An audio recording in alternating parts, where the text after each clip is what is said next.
Simple and plain, man, I'm a blessed individual. Very. That is living a dream right now. And what you see is what you get. Okay, everybody, let's get into the stories that I had a lot of fun with this week. The biggest story for me was Michael Vick, yes, Philadelphia Eagles quarterback, seemed to have an epiphany this week about the importance of safety. Now, let's take a look at Michael Vick in 2010. This was November 2010, to be exact. I don't know how to do it. I don't know how to slide, so, I won't get into that right now. I either get down, I go head first, or, dive, or just fall. Let's take a look at Michael Vick almost exactly a year later, December 2011. I'm sliding, get down. I made my mind, there's going to be times where I can't get the extra yards. I got to get down. I get too caught up in the game sometimes where, that leads to you being sidelined and, not being accountable for your team on Sundays and not being out there. So I want to continue to put this team through that, and I understand, how drastic that can be sometimes. Why, after all these years, do you think this time you learned your lesson? I broke 3 ribs, and I'm still sore behind it when I could have been out there on the field for the last 3 games, helping my football team regardless of the situation. Michael Vick has been playing quarterback at a high level since like 1999. So this is like 12 years late because people have been telling him the entire time that he needs to start sliding. So I have to say I'm a little bit shocked that this is even happening. Let's see it again. Let's just make sure. I don't know how to do it. I don't know how to slide, so, sliding, get down. I made my mind, I love Cam Newton, and I can go on and on and on and on and on and on and on and on and on and on about how much I love Cammy. He's so mature, and he has this level of poise you don't see very often. However, whenever I watch him talk, I get this feeling that this is a man who has better shit to do than talk to you. Check out Cam Newton face.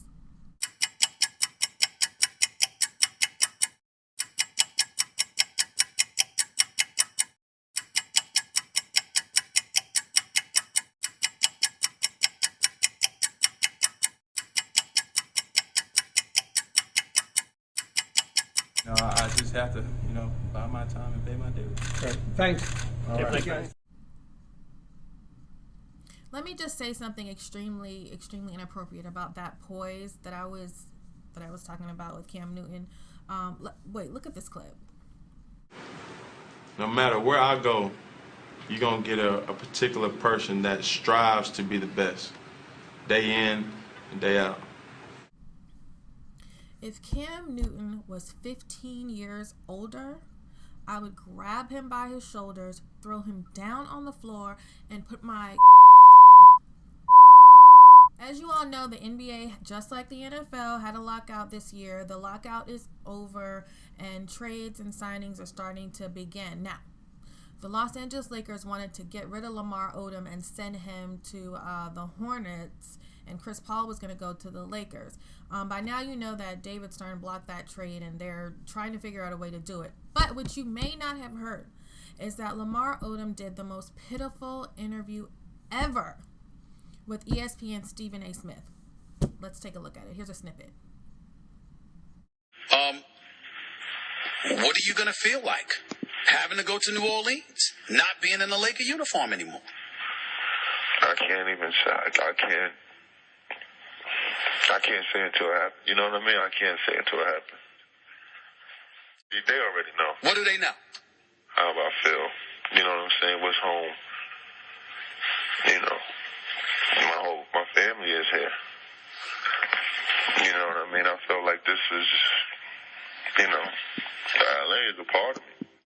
For a second, I really felt bad for Lamar because it's obvious that he doesn't really understand that the NBA is a job, and I see how that could be jarring to somebody who's 33 years old.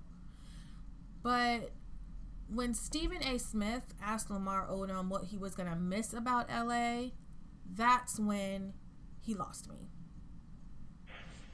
I love the fans and who I was able to, to play in front of, and the people I met, the connections, going to movie premieres, and you know what I'm saying? Like, my book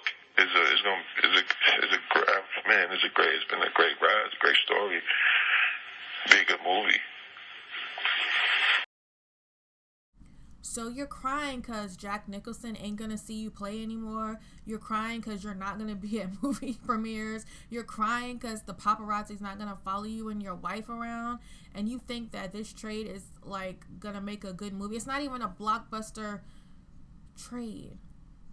Listening to him cry about that was just completely ridiculous. I hate to be a Kobe Bryant about this.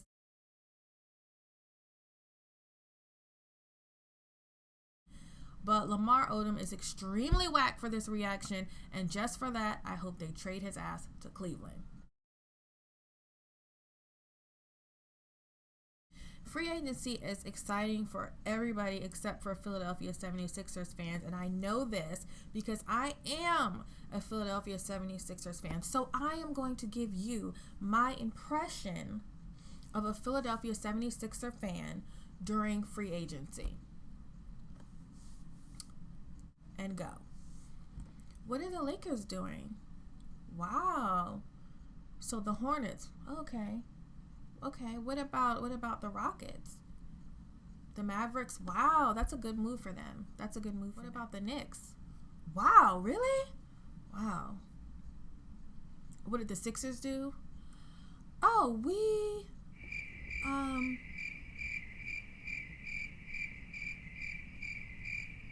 In favor now. Hey, just take it easy on me, all right?